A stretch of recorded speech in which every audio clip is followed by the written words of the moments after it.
অখিল গগৈয়ে যাতে Facebook live কৰাটো এৰি নিদিয়ে।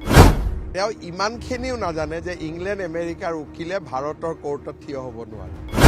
তেওঁৰ ইমানখিনিও জ্ঞান নাই, সেইকাৰণে তেওঁ এজন এণ্টাৰটেইনমেণ্ট দিয়ে। চাওক, তেওঁ ৰজা হৈ থাকক, মোৰ কোনো আপত্তি নাই, আমি প্ৰজা হৈ থাকিলে হ'ল। তেওঁ ৰজা হৈ থাকিলে ভাল, আমি প্ৰজা হৈ থাকিলে ভাল।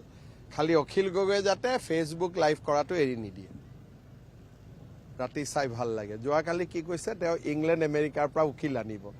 তেওঁ ইমানখিনিও নাজানে যে ইংলেণ্ড আমেৰিকাৰ উকিলে ভাৰতৰ কোৰ্টত থিয় হ'ব নোৱাৰে, আইন মতেই থিয় হ'ব নোৱাৰে। ফৰেন এডভোকেট ইণ্ডিয়াৰ কোৰ্টত খাৰাই হ'ব নোৱাৰে, এইটো আইনগতভাৱে বেন কৰা আছে। তেওঁৰ ইমানখিনিও জ্ঞান নাই, সেইকাৰণে তেওঁ এজন এণ্টাৰটেইনমেণ্ট দিয়ে। আপুনি এণ্টাৰটেইনমেণ্ট লওক, ৰাতি শুনক, আৰাম পাব। देखिए, ये सब जो लोगों को योगदान करवा रहा है, हम 25 साल पॉलिटिक्स में हैं, हम ही उनका नाम नहीं जानता हूं। तो ये सब ऐसे ड्रामा है। आसाम का तो क्या होने वाला है वो लोगों ने अभी बोल दिया है, और आगे पीछे कुछ नहीं है।